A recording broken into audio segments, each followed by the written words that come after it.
Olá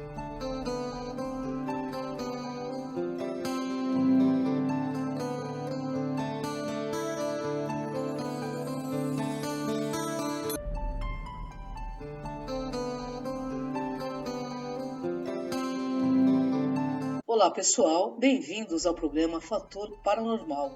Hoje eu vou relatar o 6º capítulo da minha trajetória.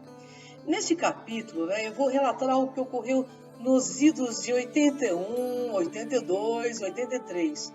Nessa época eu reconheci 2 grandes amigos que, embora hoje já não estejam mais nesse orbe de granito, eu agradeço imensamente ao cosmos o aprendizado que eu tive com eles e ao amparo que tenho deles até o dia de hoje. Um deles foi Rafa, meu querido amigo e irmão. Ele era psicanalista e dessomou em 91 aos 38 anos com HIV. Reconhecê-lo nessa minha existência foi um grande presente. Nós tínhamos muito em comum. Me ensinou muito e me inspirou a buscar o autoconhecimento e a psicanálise, de certo modo. O outro foi o Evaristo, que trabalhava em um centro em Uberaba e somou também nos idos dos anos 90. Ele tinha contato com o Chico Xavier. Ele me trouxe vários livros assinados pelo Chico, inclusive.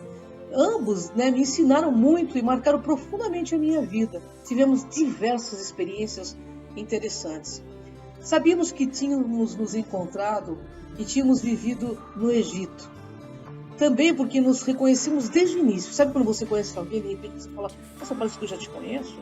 Colecionávamos papiros e toda e qualquer literatura que nos remetesse a essa civilização fascinava-nos, dando-nos mais ainda a certeza que já havíamos estado ali juntos naquelas terras e que certamente tínhamos muitas, mas muitas afinidades mesmo. Já naquela época eu tinha sonhos lúcidos e recorrentes com essa civilização. Por isso eu desejava viajar para lá com eles, mas nessa época eu estava trabalhando em Salvador, Bahia. Quase não ficava em São Paulo, mas a primeira vez que pisei em Salvador e fui passear na Praça Castro Alves, senti como se as imagens caíssem à minha frente, como num filme. Eu tive a sensação clara, absoluta, que eu havia vivido ali. Eu amo a Bahia. Tenho paixão pelo baiano, pelo povo alegre e acolhedor que é. Bem, eu escrevia poesias, mas naquele momento em diante algo ocorreu. Tive um acesso gigante à minha alma. Eu escrevia muitas poesias conscienciais. E ainda eu escrevo, porque poesia enche minha vida de equilíbrio. É como uma nota harmônica dentro de mim. E por isso eu senti a necessidade real de estar naquele lugar. Até que um dia, sentada nessa praça, eu conheci uma baiana intelectual, inteligente. Ela chamava-se Petúnia. Ela estava lá com seu marido e logo fizemos amizade. Eles começaram a me chamar de Galeguinha. Fizemos amizade de imediato e desde essa data eles começaram a me levar para conhecer o lado esotérico da Bahia. Uma certa vez eles me levaram a uma Yalorissá famosérrima em Santo Amaro. Ela jogou o Ifá para mim. Olha, até hoje eu não sei se é Ifá ou se é o jogo de búzios, mas eu acho que é o búzios mesmo. Inicialmente falou que eram meus santos, quem eram os meus santos de cabeça. E depois disse: grave isso, filha de Oiá. O seu lugar não é aqui e nem em outro congá. E afirmava: seu destino, filha, está ligado às estrelas. Algo de longe tocará sua alma de tal forma para que você entenda. Que eu também caminharia pela vida em um caminho de via único e que eu ajudaria a pavimentar uma estrada consciencial no futuro. No entanto, você sentirá que não pertence. Ela dizia que eu ia ter essa sensação de não pertencer por muito tempo na minha vida. Que eu teria tudo que eu precisava para cumprir minha jornada, mas que eu teria que usar sempre o senso de justiça e de ética. Falou que meus projetos dariam certo, como realmente deram. Mas naquela época eu não entendia o que ela queria dizer, pois até então ufologia não era algo do meu interesse. Ficou muito metafórico aquela mensagem naquele momento. Só vim a compreender anos depois, o que ela quis me dizer. Trabalhei pouco antes de 88, até pouco antes de 88, em Salvador. E afirmo categoricamente ela acertou 100% do que disse. Mas com certeza levou alguns anos para compreender o recado dela. Lá também eu conheci Paulinho. Ele era evangélico, mas tinha uma mediunidade assim gigante. Um dia eu estava retornando a São Paulo para ver minha família num feriado. E ele pega minha mão e diz: minha linda, um rapaz jovem, bonito e próximo, morrerá de forma violenta. E você receberá essa notícia muito em breve. Ele esfregava as mãos nos olhos, lacrimejando, e dizia: você ficará muito triste.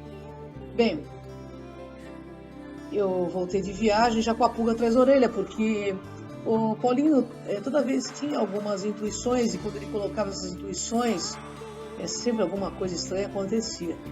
E eu recebi notícia, logo que eu voltei, que meu primo havia sido assassinado no banco que ele trabalhava. Ele era gerente do antigo Banerj e tinha sido pego como refém.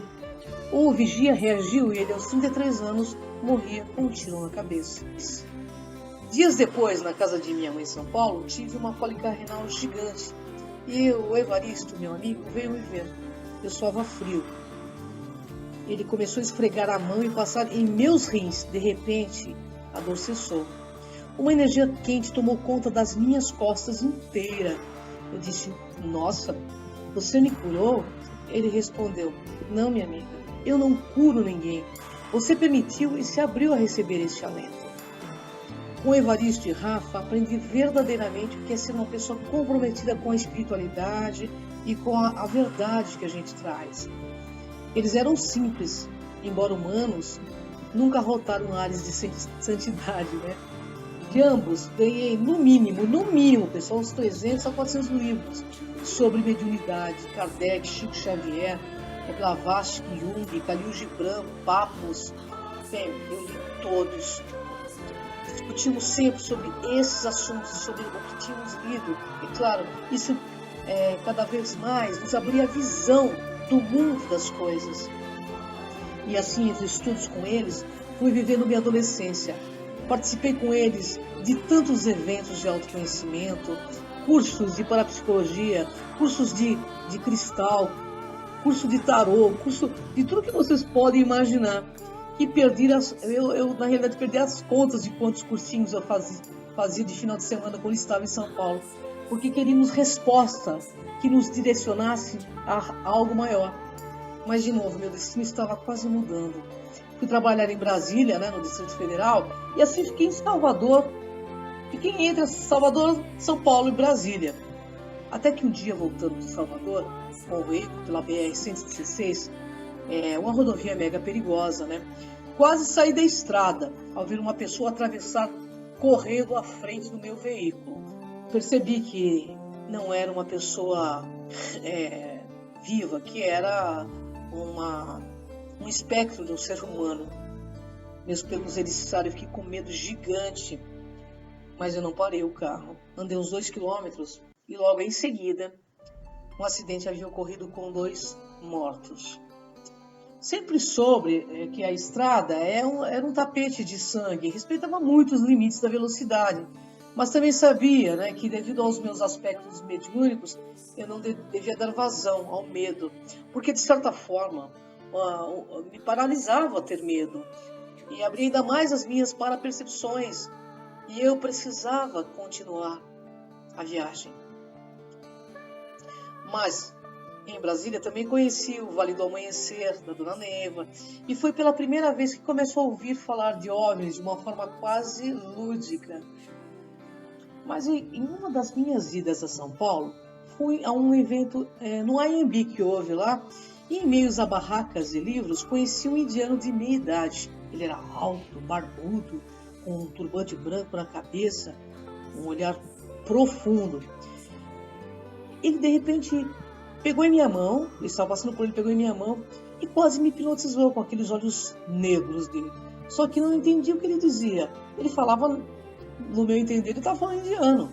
Ele soltou minhas mãos logo em seguida e deixou seu olhar registrado até hoje na minha alma e se foi. Isso, meu amigo Rafa, que estava entretido com livros, veio ao meu encontro e questionam onde eu estava. Não, eu disse a ele, eu estava conversando há pouco com um indiano de turbante na cabeça. Você viu ele? Ele disse, não vi nenhum indiano por aqui. Ele disse que adoraria então conhecê-lo. E assim fomos ao encontro, né, daquele homem pela feira. Mas íamos olhando as barraquinhas que existem nessas feiras esotéricas. E de repente vimos em uma delas alguns quadros com a imagem dele. Disse para o Rafa, ele é o cara. O Rafa me disse, nossa, deve ser algum guru importante da Índia. Ou famoso, sei lá. Fomos então à banca para saber quem era aquele guru, aquele homem. E expliquei para a mulher que eu havia conhecido aquele homem, né? E que mal entendi o que ele falava, que gostaria de apresentá-lo ao meu amigo. A mulher me olhou, perplexa, percebeu minha ingenuidade e com os olhos cheios de água me disse emocionada. Não é possível, minha jovem. Este homem é El Morya. E eu, sem entender nada, disse, quem ele é? Ele é senhor do primeiro raio. Eu não sabia nada dessas coisas de raio, de fraternidade branca. Ele falou, como assim raio? Não estava entendendo absolutamente nada. Não sabia nada daquilo. Era algo inédito. Eu era totalmente ignorante nesses assuntos de fraternidade branca. Nunca tinha lido nada a respeito. Tinha visto na minha cabeça, naquele momento, o ser de carne e osso. E não tinha sequer noção de quem era esse homem. Só depois de entender, por meio de pesquisas juntos aos livros da Ponte da Liberdade, da Fraternidade Branca, que ele era um mestre. E eu não posso afirmar aqui para vocês que era El Morya, mas nós não encontramos o indiano pela feira. E ele era exatamente igual à gravura, parecido com aquela gravura. A questão é, eu penso que o tempo todo eu estava sendo preparada, feito algum cadete para assumir minha jornada, pois tive indicações de sobra do caminho. E por isso eu compreendi que tudo que eu buscava acabou me encontrando. Por isso, você que procura, de certo encontrarás. Encontrarás sim aquele que te faz procurar. Então, faça o seguinte, plante flores no seu jardim. Porque quando for o tempo de florir, você vai estar pronto para vê-las. Mas esteja de olhos abertos. Agora, amigos, um outro tempo inicia-se na jornada da minha vida. Já estou chegando aos meus 23 anos. Estou em tempo de florescer. Florescer. De ser o que sou de alma e conhecer outros tempos além deste véu, deste céu. Assim eternizo o tempo, contando a minha história, onde o tempo não derrota as minhas vitórias conscienciais, porque eu sempre fiz o tempo aliado do meu crescimento. Gratidão, pessoal. Até o próximo Fator Paranormal.